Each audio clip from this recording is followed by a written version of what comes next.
Konnichiwa. This is Richard from 8020 Japanese, and in this video we're going to look at how we can form simple sentences in Japanese that mean A is B, that one thing is equal to another thing.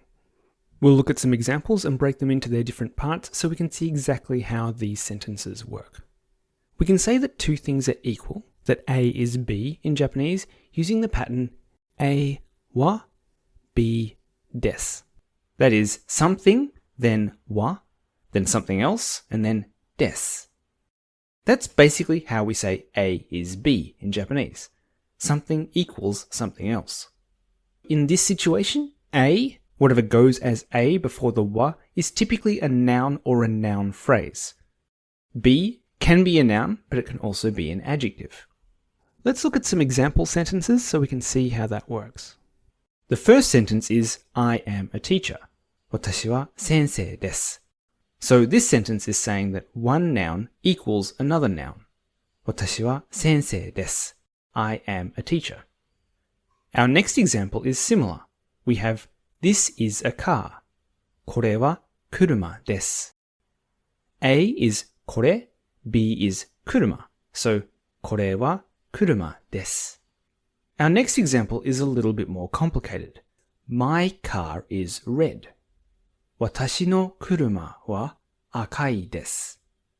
All that's happened here is that instead of just having watashi before wa, or say kuruma, we have watashi no kuruma, which means my car. So A is a little bit longer, and it's more than one word. That's a simple example of a noun phrase. So, watashi no kuruma wa akai desu. My car is red. Lastly, we have, that is Taro's car. Sore wa Taro no kuruma desu. In this case, sore is A, and then B is Taro no kuruma. Put that together and we get, sore wa Taro no kuruma desu. In all of these cases, we're saying that A is B. The thing in the blue box is equal to the thing in the green box. And those things can take different forms. Sometimes they're simple words, sometimes they're slightly longer phrases like watashi no kuruma. B, in particular, can be a noun, a thing, or it can be an adjective, a descriptive word. So A is always a noun or a noun phrase, while B can be a noun or an adjective. Okay, so now that we've looked at all of these sentences and we can see the clear pattern, let's take a look at a couple of the main components. First, we'll look at des, which is the verb meaning to be or am, are, is in English. The first, most obvious thing is that des is at the end of the sentence, and this is generally true for all verbs in Japanese. The main verb of a sentence goes at the end of the sentence. Another thing that these examples show is that in the first sentence, the equivalent to des is am, while in the other three, it's is. So whereas in English we would say am, are, or is, depending on who or what we're talking about, in Japanese, in simple sentences like these, we would use des no matter who it is we're talking about. There is actually a bit more nuance to des than this. It doesn't simply translate to is and vice versa, but we won't go into that here. If you're interested to know more about how des really works, you can learn more via the link in the description. Now let's look at the other thing that is consistent in all of these sentences, which is the particle wa. I'll discuss particles in more detail in a future video, but basically particles tell us the role of the word or phrase that comes before them. Wa specifically defines the topic of the sentence, which is the person or thing we are talking about for that sentence. In our first example, the word before wa is watashi, so this tells us that this sentence is about watashi. In the second sentence, the word before wa is kore, so the sentence is about kore. In the third sentence, wa comes after the noun phrase watashi no kuruma, so the sentence is about my car. As I said, particles tell us the role of the word or phrase that comes before them. So they could mark a simple word like watashi, kore, or sore, as we have in the last example, but they can also mark more detailed noun phrases like watashi no kuruma. Either way, wa tells us the topic of the sentence. Now, it's easy to make the mistake of thinking that wa means is, but it doesn't. It can be a bit confusing because there isn't really an equivalent of wa in English, but wa is not a verb. It does not mean is. It is a particle that tells us who or what the sentence is talking about. So one way we could rephrase the first example might be to say, speaking of me is a teacher. Watashi wa, speaking of me, sensei desu, is a teacher. The particle wa kind of gives us the context that we need to understand what the rest of the sentence is talking about. Another particle that we see in a couple of these sentences is the particle no, which is the possessive particle. So our first two sentences don't have this, but the third one, my car is red, does. Watashi no kuruma wa akai desu. And the last sentence too, that is Taro's car. それは Taro no kuruma desu. As you can see here, watashi no kuruma is my car, and Taro no kuruma is Taro's car.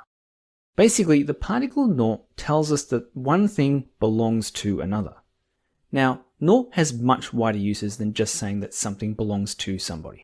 We won't go into more detail here, but it can be used, for example, to refer to the parts of something or things with certain attributes.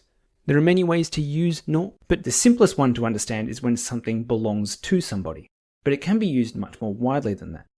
So when we use no to describe something that belongs to someone, what happens is we get this thing. Watashi no kuruma, my car. That's one thing, even if we're using a few words to describe it.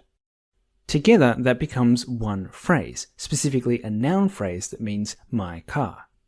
We can then just take that slightly longer phrase and use it like a noun, and slot it into our sentence. So we can put it where A is in this example to say, Watashi no kuruma wa akai desu. So this is an example where we can expand on A from being just a single word to being something slightly more complicated. And the truth is, there are many more ways that we can expand this. So ultimately, that combination, watashi no kuruma, which is two words joined by the particle no, that can go into a sentence just as we had one word in our other examples, like watashi.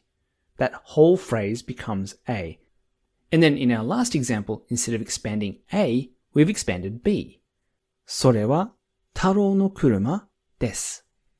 A good comparison that we can make here is the second sentence, これは kuruma desu, and our last sentence, それは Taro no kuruma desu. These are very similar sentences. All we've done, apart from changing this to that, これ to それ, is that we've expanded kuruma to add more detail. To say Taro no kuruma, we've added extra information and included that as part of B. But basically we're still talking about one thing. In both cases we're talking about one car. It's just whether it's a generic car or it's a specific one, Taro's car. So that's how we can form simple sentences that equate two things in Japanese.